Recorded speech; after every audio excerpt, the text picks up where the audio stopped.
کہ سرکار مولا علی کرم اللہ وجہ الکریم جو پورب اور پچھم کے امام ہیں، مشرق و مغرب کے امام ہیں، جن کو ابو الحسن کہا جاتا ہے۔ ابو الحسن کا مطلب امام حسن کے ابو، جن کو ابو الحسین کہا جاتا ہے، جن کو ابو زینب کہا جاتا ہے، جن کو فاتح خیبر کہا جاتا ہے، جن کو داماد مصطفیٰ کہا جاتا ہے، جن کو زوجہ مخدوم کائنات کہا جاتا ہے۔ زوجہ بولتے ہیں بیوی کو، زوج بولتے ہیں شوہر کو۔ مائک بہت اچھا ہے، سیٹی نہ مارے بھائی، بس اتنی کیمپس میں آواز رکھیں۔ ذرا اپنے ماں باپ کی مغفرت کے لیے محبت سے بولیں سبحان اللہ، سبحان اللہ۔ بس بیٹھے رہیے گا ادب سے۔ تحریک خاک سران حق کے جوتوں میں لگی ہوئی مٹیاں میرے سر کا تاج ہے، میرے دل کو تسکین ہوتی ہے جبکہ میں بڑا تنہائی پسند آدمی ہوں، اور جب مجھے کوئی ڈاکٹر کہتا ہے تب بھی فیلنگ ہوتی ہے کہ ایسا کچھ نہ کہیں میرے سامنے، بس دعا کریں میرا ایمان پر خاتمہ ہو جائے۔ میرے دل میں ماضی قریب کے دو بزرگوں کی خورشید بھائی بڑی محبت ہے، ایک حضور مفتی اعظم کی، ایک حضور مجاہد ملت۔ سبحان اللہ، سبحان اللہ۔ کبھی میں آؤں گا تو پھر مجاہد ملت کی بات کروں گا انشاءاللہ۔ آج میں تھوڑی سی پریشانی ہے جو میرے ذہن پر ہے، میرے ان بھائیوں کے دل و دماغ پر چھا گئی ہے، میں اسے دور کرنا چاہتا ہوں انشاءاللہ۔ وہ جو رمضان کا مہینہ گیا ہے، وہ مہینہ کیسا تھا، کتنا بابرکت تھا، بتاؤں آپ کو؟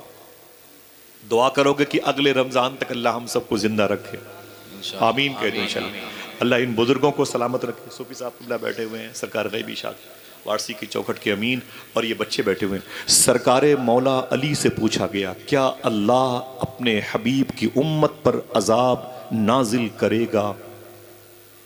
عذاب کسے کہتے ہیں ابھی ہم نے دیکھا نہیں، یہ تھائی لینڈ اور میانمار ایک جھلکی ہے، یہ ایک ٹریلر ہے، ایک سمپل ہے، ابھی تو پورا تھان باقی ہے۔ اللہ ہم سب کو اپنے عذاب سے محفوظ فرمائے، آمین۔ توجہ رکھیے گا، سرکار مولا علی سے پوچھا گیا کیا اللہ اپنے حبیب کی امت پر، ہم بھی شامل آپ بھی، عذاب نازل فرمائے گا؟ تو سرکار مولا علی ایک جملہ ارشاد فرماتے ہیں، دیکھنا کون سبحان اللہ کہتا ہے، فرماتے ہیں کہ اگر اللہ کو اپنے حبیب کی امت پر عذاب نازل کرنا ہوتا تو پھر امتی رسول کو رمضان کا مہینہ نہ دیتا ہے۔ سبحان اللہ، سبحان اللہ۔ میری بہنوں کتنا مبارک مہینہ گیا ہے یہ۔ اگر اللہ کو اپنے حبیب کی اس امت پر عذاب نازل کرنا ہوتا تو اللہ اپنے حبیب کی امت کو رمضان کا مہینہ نہ دیتا۔ مہینے کی بات تو بڑی بات ہے، اس کے ایک دن کی فضیلت کتنی بتا دوں؟ بتا، آواز پہنچ رہی ہے؟ بولے بھائی، ایک دن کی کتنی فضیلت ہے۔ 900 سال پہلے ایک بہت بڑے عالم گزرے، ان کا نام ہے امام جوزی، ٹائٹل ان کا، سیٹی بند کر دے بھیا، ان کا نام ہے امام جوزی۔ ہاں ایکو بند کر دیا، تھوڑی سی آواز بڑھا دیں بس، بہت اچھا مائک ہے، اللہ برکت دے، آمین کہہ دیں، تھوڑی سی آواز بڑھا دیجیے گا۔ امام جوزی ان کا نام ہے، حضور غوث پاک کے دور کے بہت بڑے عالم ہیں۔ حضور غوث پاک کو دیکھا ہے، اتنے بڑے عالم تھے لیکن مزاج میں تنقید بہت تھی، کمنٹس کرنا ان کے مزاج میں تھا، ہر شخص کو دیکھتے تو تنقید کرتے تھے۔ اتنی بڑی تنقید نگاری ان کی پہچان بن گئی کہ قرآن کے بعد جو سب سے عظیم کتاب ہے اسے بخاری شریف کہتے ہیں۔ اس کتاب کے لکھنے والے امام بخاری، جن کی کلاس میں 80 ہزار اسٹوڈنٹس پگڑیاں باندھ کے بیٹھا کرتے تھے، تاشقند ازبکستان بخارا میں آپ نے امام بخاری کو بھی نہیں چھوڑا، جو دن کے اجالے میں اللہ کے رسول سے باتیں کرتے تھے۔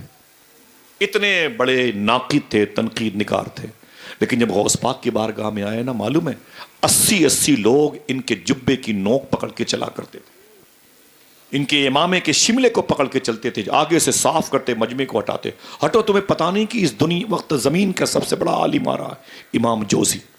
لیکن جب غوث پاک کی تقریر پہلی مرتبہ سنی نا تو اپنی پگڑی اتار کے غوث پاک کے قدم پہ پھینکی اور اپنی زبان سے غوث پاک کے تلوے کو چاٹنے لگے۔ پھر اللہ نے ان کو شہرت سے زیادہ مقبولیت عطا فرمائی۔ پھر میرے امام اپنی زبان کو ان کے لیے مدح کے وقت لیے وقف کرتے ہیں، یہی امام جوزی ہیں۔ ان سے پوچھا گیا کہ اگر آپ کو کسی قبر کے مردے سے بات کرنے کا موقع مل جائے تو قبر کے مردوں سے اگر کچھ پوچھو گے تو وہ کیا جواب دے گا؟ بہت غور سے سنیے گا۔ یہ کہتے ہیں کہ اگر قبر کے مردوں سے بات کرنے کا موقع ملے تو کیا پوچھو؟ تو لوگوں نے کہا حضور آپ بتائیے قبر کے مردے کیا بتائیں گے؟ مجھے میرا گھر چاہیے، مجھے بیوی میرے بچوں سے ملنا ہے۔ تو امام جوزی نے ایک بات کہی تھی، آپ نے فرمایا اگر قبر کے مردوں سے تم بات کرو گے اور پوچھو گے اے قبر کے مردے تو کیا چاہتا ہے، تو قبر کا مردہ اٹھ کے فوراً یہی کہے گا مجھے کچھ نہ دیجئے، صرف رمضان کا ایک دن دلوا دیجئے اللہ سے۔ سبحان اللہ سبحان اللہ۔ اتنا مبارک مہینہ گزر گیا، دعا کریں اللہ اس کی تعظیم کی ہمیں پھر سے توفیق بخشے۔ ہاتھوں کو اٹھا کے آمین کہیں، اللہ وہ بہاریں پھر سے لوٹا دے، اور ہم اور آپ پوری دنیا کے لوگوں کے حق میں دعا کریں انشاءاللہ۔ اسی قرآن میں ایک آیت کا ٹکڑا ہے، ان الدین عند اللہ الاسلام۔ پھر سے ریوائز کرتا ہوں، یاد کیجئے گا، ان الدین عند اللہ الاسلام۔ پھر سنیے گا، ان الدین عند اللہ الاسلام۔ اب آئیے میننگ کی طرف، ماحصل نچوڑ کی طرف۔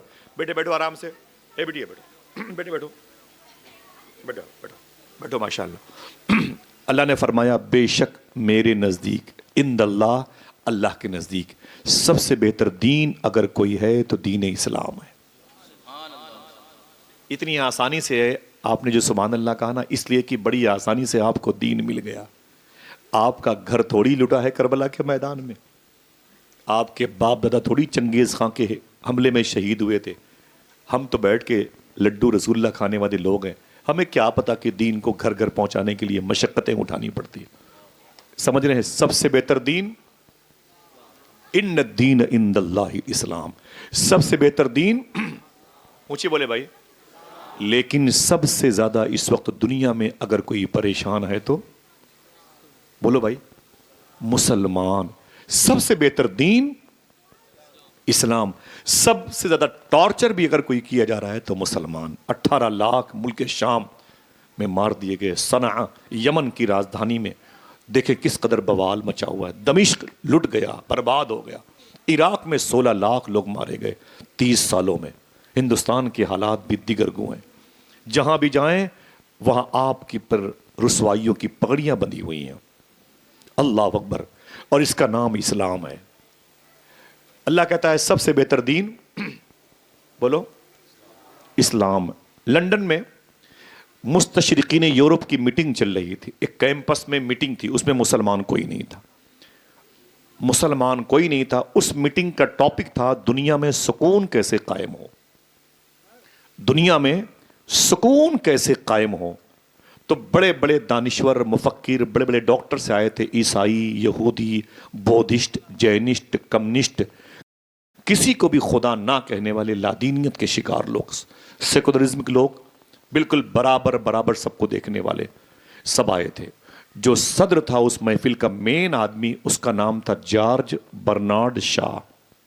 یاد کیجئے گا، سونے کی قلم سے یہ باتیں لکھیے گا، اتنی آسانی سے میں سمجھا دوں، میں باتیں آپ کے دماغ تک پہنچا دوں، تاکہ یہ نہ کہنا میدان محشر میں کہ ہمیں کسی نے بتایا نہیں۔ برنارڈ شاہ کا نمبر سب سے آخر میں آیا۔ اس کانفرنس کا ٹاپک کیا تھا؟ دنیا میں سکون کیسے قائم ہو۔ جیسے وہ آیا، مائک نہیں تھا، مثال کے طور پر مائک پر اس نے کہا ایک کپ چائے لے کے آؤ۔ جیسے چائے لے کے اس کے سامنے لا کے ٹیبل پہ رکھی گئی نا، اس نے کہا یہ بتاؤ یہ چائے کب تک گرم رہے گی؟ تو لوگوں نے کہا 5-7 منٹ تک یہ چائے گرم رہے گی۔ وہ خود عیسائی تھا، کوئی مسلمان نہیں تھا، نہ بولنے والا نہ سننے والا۔ کہا کہ آج کا ٹاپک کیا ہے؟ کہا دنیا میں سکون کیسے قائم ہو۔ تو جارج برنارڈ شاہ نے ایک جملہ کہا تھا، دل کہے تو سبحان اللہ کہنا۔ اس نے کہا تھا جب تک یہ چائے گرم رہے گی 5 سے 7 منٹ تک، اگر اتنی دیر تک کے لیے دوبارہ آمینہ کا لال پھر مدینہ شریف میں آ جائے تو دنیا میں سکون قائم ہو جائے گا۔ سمجھ گئے آپ؟ ذرا دل سے بولو، میں نے کیا کہا اس کو سمجھ لیا؟ ہاتھ اٹھا کے بتائیں، سمجھ لیا آپ نے؟ میں نے کوئی بہت چیخ پکار کے بات نہیں کی، میں آپ کے لہجے میں بات کرتا ہوں۔ اس نے کہا اتنی دیر تک کے لیے اگر آمینہ کا لال دوبارہ آ جائے تو دنیا میں سکون قائم ہو جائے گا۔ پھر اس نے سوال کیا اچھا یہ بتاؤ دنیا میں سب سے عظیم کتاب کون سی ہے؟ توجہ ہے بچے سنیں، جو 70,000 روپے کا موبائل لے کر کے اور اپنے گھروں کے دروازوں پر پبجی گیم کھیلتے ہیں، ماں بغیر دوا کے گھٹ گھٹ کے مر رہی ہے گھر کے اندر۔ سمجھ رہے ہیں آپ؟ سنیں، یہ کہتا ہے کہ ڈاکٹر برنارڈ شاہ کہتا ہے دنیا میں جو سب سے عظیم کتاب ہے وہ کون سی ہے؟ تو سب نے اپنے اپنے دھارمک کتابوں کے نام لیے. برنارڈ شاہ عیسائی تھا, اس نے کہا نہیں, سب سے عظیم کتاب کو قرآن کہتے ہیں. اور زور سے بولے. کوئی مسلمان نہیں ہے لیکن حقیقت سر پہ چڑھ کے بولتی ہے. سب سے عظیم کتاب کون سی ہے؟ وہی کتاب, وہی قرآن جو آپ کے گھر میں رکھا ہوا, جسے سب سے زیادہ پوری دنیا میں دیکھی جانے والی کتاب کہا جاتا ہے, اور مسلمانوں کے گھروں میں سب سے کم پڑھی جانے والی کتاب کہا جاتا ہے.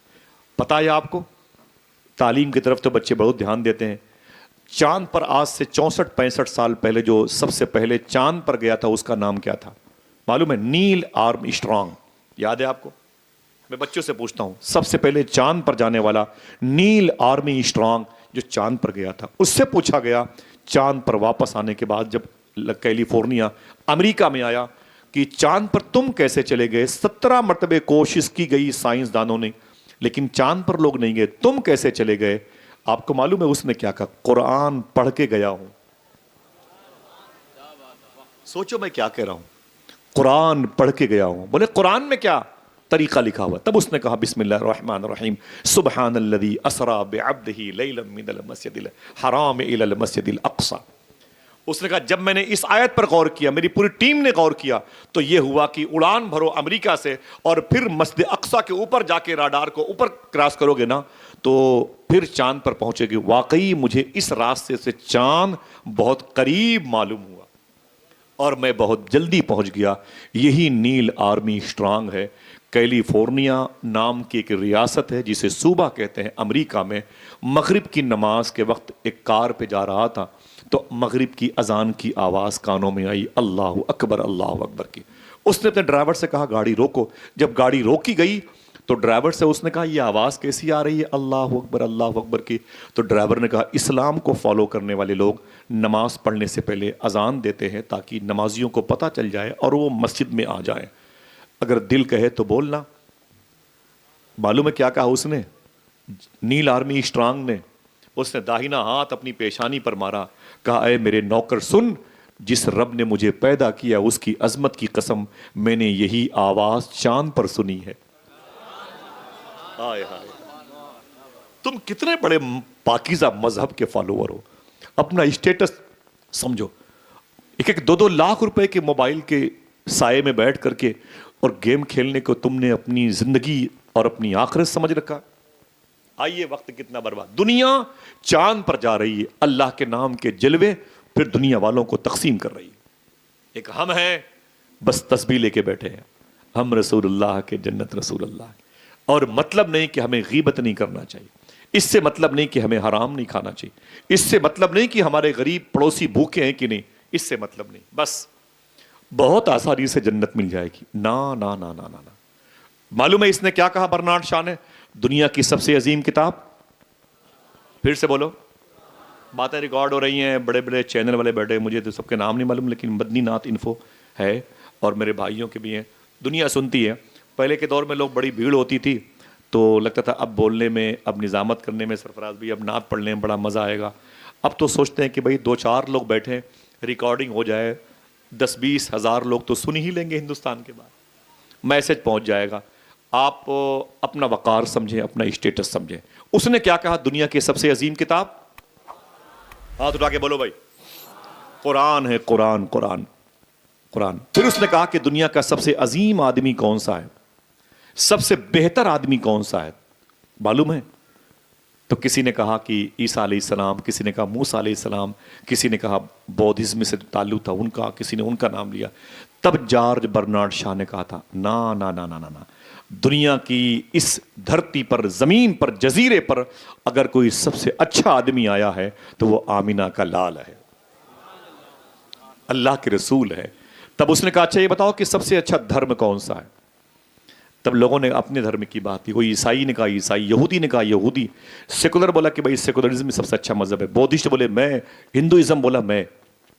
تب برنارڈ شاہ نے کہا تھا نا نا نا نا, دنیا کا سب سے عظیم مذہب اگر کوئی ہے تو مذہب اسلام ہے.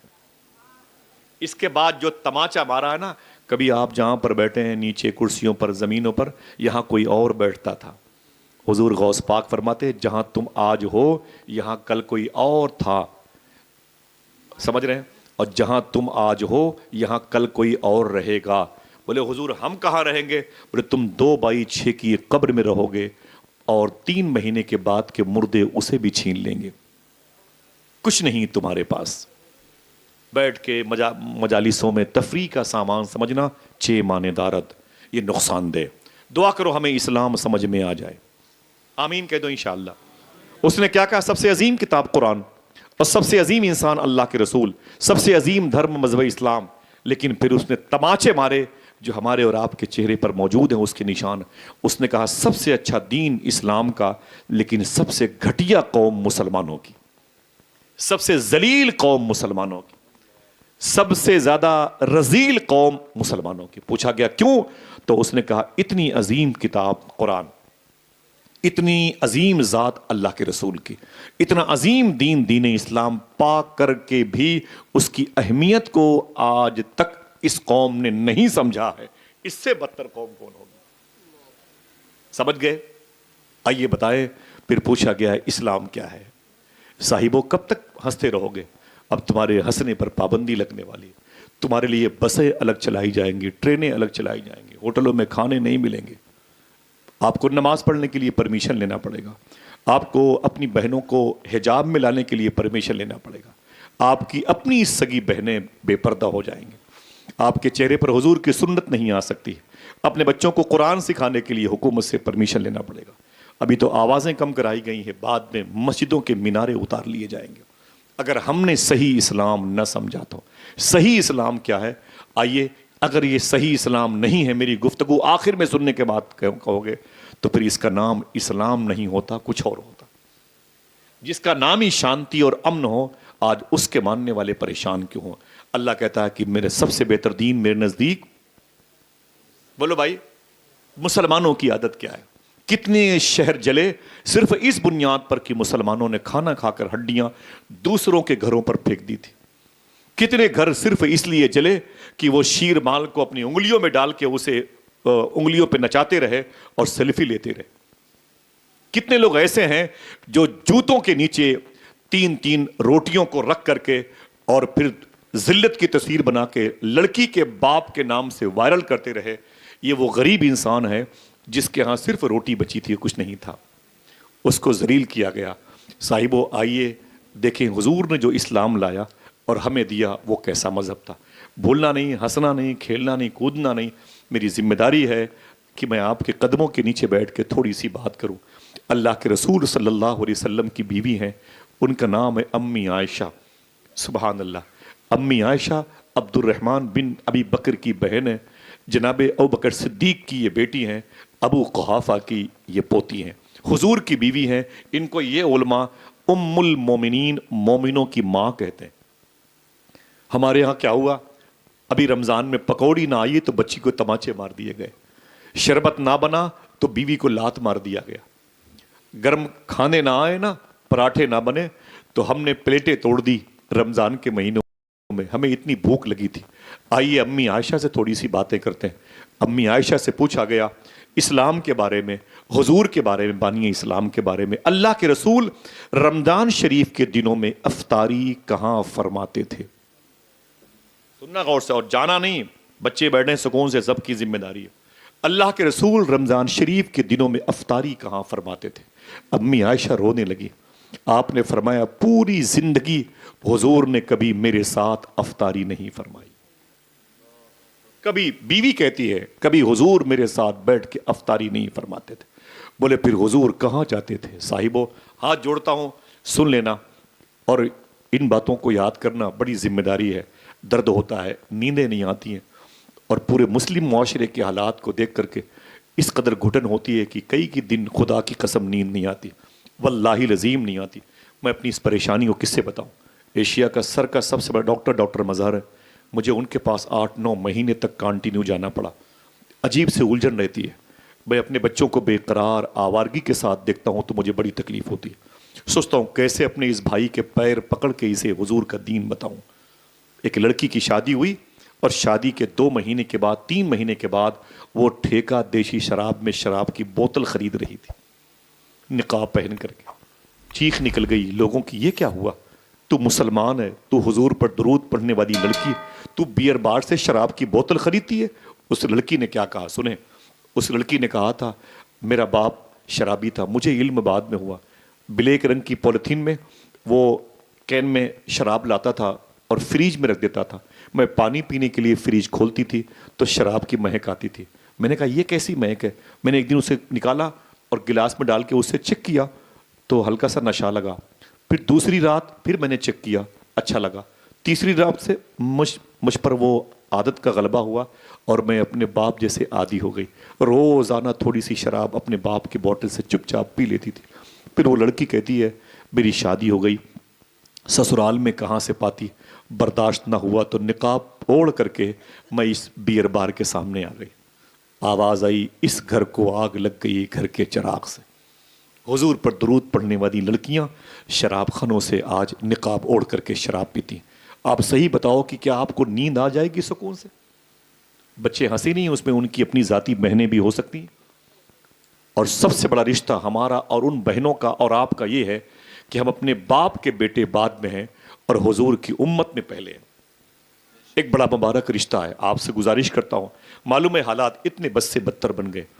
آج شادیاں بارات واپس چلی گئی، شربت اور پیپسی تھمس اپ اور اسپرائٹ اور فروٹی کی بوتلیں نہ ملی. تو آئیے دیکھیں وہ اسلام جو حضور لے کے آئے تھے وہ آج ہمارے پاس کتنا توڑ مروڑ کر کے پہنچایا گیا کہ بچے آج جوتوں کے نیچے چاول کے بڑے بڑے ڈھیلے رکھے ہوئے ہیں. گرم روٹیاں نہ آئیں تو نکاح نہیں ہو رہا ہے. پڑوسیوں کی چھتوں پر ہمارے گھروں سے روٹیاں پھینکی جا رہی ہیں چڑھانے کے لیے. اللہ کے رسول کی بیوی امی عائشہ سے پوچھا گیا حضور افطاری کہاں فرماتے تھے؟ آپ رونے لگی. آپ فرماتی ہیں کبھی پوری زندگی میں حضور نے میرے ساتھ افطاری نہیں فرمائی. کہا پھر حضور افطاری کہاں فرماتے تھے؟ تو آپ کہتی ہیں کہ عصر کی نماز کے بعد اللہ کے رسول صلی اللہ علیہ وسلم مسجد سے آخری وقت میں آتے تھے گھر پہ اور گھروں میں ٹہلتے تھے. فرماتے تھے اپنی بیویوں سے کچھ کھانے کو ہے؟ تو حضور کی بیویاں اپنے اپنے مکانوں میں کہتی تھیں اللہ اس کے رسول کی محبت ہے. حضور فرماتے اللہ کا شکر ہے. اتنا کہہ کے اللہ کے رسول اپنے گھر سے باہر چلے جاتے. سامنے ایک چبوترا تھا جس پر وہ لوگ بیٹھے ہوتے تھے جو مدینے کے تھے یا دوسرے شہر کے تھے، جن کے ماں باپ نے انہیں بھگا دیا تھا یا جن کے ماں باپ مر گئے تھے یا غریب تھے، مسکین تھے. ان کا مدینے والے آقا کے علاوہ کوئی نہیں تھا. وہ اس چبوترے پر بیٹھا کرتے تھے. اصحاب صفہ کہا جاتا ہے. اتنے وہ غریب تھے کہ پہننے کے لیے برا نہ مانے 3 4 جوڑے ٹی شرٹ کرتا پینٹ اور ماں بہنوں کے کپڑے پڑے ہوئے ہیں. سمجھے؟ وہ اتنے غریب تھے حضور کے غلام کہ وہ کہتے ہیں ابو ہریرہ کبھی کبھی میرے پاس پہننے کے لیے صرف کرتا ہوتا تھا تو پیجامہ نہیں ہوتا تھا، اور کبھی کبھی پیجامہ ہوتا تھا تو کرتا نہیں ہوتا تھا. وہ کہتے ہیں کہ جب پیجامہ نہیں ہوتا تھا، ابو ہریرہ فرماتے ہیں جب پیجامہ نہیں ہوتا تھا اور صرف کرتا ہوتا تھا تو حضور کی مسجد میں ہم جھک جھک کے چلا کرتے تھے کہیں ایسا نہ ہو کہ ہماری وہ چیزیں بھی دکھائی دینے لگیں جو چھپانے والی ہیں. کئی دنوں تک ان کو پینے کے لیے پانی ملتا تھا. حضور صلی اللہ علیہ وسلم افطاری سے پہلے انہی کے پاس جا کے بیٹھ جاتے تھے. انہی کے پاس حضور جا کے بیٹھ جاتے تھے. اور امی عائشہ فرماتی ہیں میں جب پردے کے اوٹ سے دیکھتی کہ میرے شوہر رسولوں کے سردار مسیحاؤں کے مسیحا سرکار کے سامنے دسترخوان پہ کیا رکھا ہے، نہ ہنسنا نہ کھیلنا نہ کودنا، بیٹھے رہنا صاحبو. بڑے جواب دینے کے دن آنے والے ہیں میدان محشر کے. آپ کیا باقی رہو گے؟ جن لوگوں نے اس شہر کی بنیاد رکھی ہے ان کی قبروں کے نام و نشان مٹ گئے. سمجھے ہماری اور آپ کی کیا حیثیت ہے؟ ان باتوں کو یاد رکھ لیں. اللہ کے رسول کی ماں کہتی، بیوی کہتی ہیں امی عائشہ جب میں نے پردہ کھول کے دیکھا تو حضور بیٹھے تھے، بلال اذان دینے والے تھے. میں نے سوچا کہ دیکھیں حضور کے دسترخوان پر کیا رکھا ہوا ہے. تو کہتی ہے جب میں نے دیکھا تو کچھ نہیں تھا، ایک روٹی کا ٹکڑا رکھا ہوا تھا. ایک روٹی کا ٹکڑا رکھا ہوا تھا. جیسے بلال نے اذان دی اللہ اکبر کی، اللہ کے رسول نے سب کے چہرے کو دیکھا. سب نے کھانا شروع کیا کہ نہیں، سب نے افطاری شروع کی تو حضور نے اس روٹی کے ٹکڑے کو اٹھایا، اسے کھایا اور پانی پیا اور پانی پی کر شکر ادا کرتے ہوئے اپنے مصلی امامت پر آ کے بیٹھ گئے. ایک روٹی کا ٹکڑا. اللہ کے رسول کی بیوی کہتی ہیں معلوم ہے آپ کو ایک دن میں نے پردہ اٹھا کے دیکھا نا تو روٹی کا ٹکڑا بھی حضور کے سامنے نہیں تھا. پھر کیا تھا؟ آپ کہتی ایک گلاس پانی رکھا ہوا تھا اور ایک کھجور حضور کے سامنے رکھی ہوئی تھی. کتنی توجہ دیجیے بھائی جان, کیا رکھی تھی؟ ایک کھجور اتنی بڑی ہوتی. امی عائشہ کہتی ہیں جیسے بلال نے کہا اللہ اکبر اللہ اکبر, حضور نے اس کھجور کو نکالا. آج میں بتا دوں کھجور کھانے کا طریقہ کیا ہے. ہم کھجوریں اٹھاتے ہیں یوں منہ میں ڈال لیتے ہیں, بیج باہر کر دیتے ہیں, ایسا نہیں. حضور کی سنت یہ ہے کھجوروں کو ہاتھ میں لو اور پھر اسے دونوں انگلیوں سے پھاڑ دو اور بیج نکال کے ڈال دو پلیٹ میں دسترخوان پر, پھر اس کھجور کو کھا لو تاکہ اس کے کیڑے آپ کو نقصان نہ پہنچائیں. یہ طریقہ حضور کا کھجور کھانے کا ہے. امی عائشہ کہتی حضور نے وہ کھجور کھائی اور پانی پیا, اور پانی پینے کے بعد مصلی پر چلے گئے. صاحبوں میری آواز پہنچ رہی ہے؟ ہاں, اللہ تعالیٰ آپ کے ماں باپ کی مغفرت فرمائے. اس کے بعد امی عائشہ رونے لگی. معاف کرنا, امی عائشہ رونے لگی. تو لوگوں نے کہا امی آپ روتی کیوں ہیں؟ تو امی عائشہ فرماتی ہے ایک دن ایسا ہوا کہ میں نے پردہ اٹھا کے دیکھا کہ میرے آقا کے سامنے دسترخوان پہ کیا رکھا ہوا ہے, تو صرف ایک گلاس پانی رکھا ہوا تھا. حضور کے سامنے کھجور بھی نہیں تھی, کچھ بھی نہ تھا حضور کے سامنے. اللہ اکبر اللہ اکبر. امی عائشہ کہتی ہیں جیسے بلال نے اذان دی نا تو حضور نے گلاس کو دیکھا پانی تھا. حضور نے داہنا ہاتھ اپنی جیب میں ڈالا جبے شریف کے.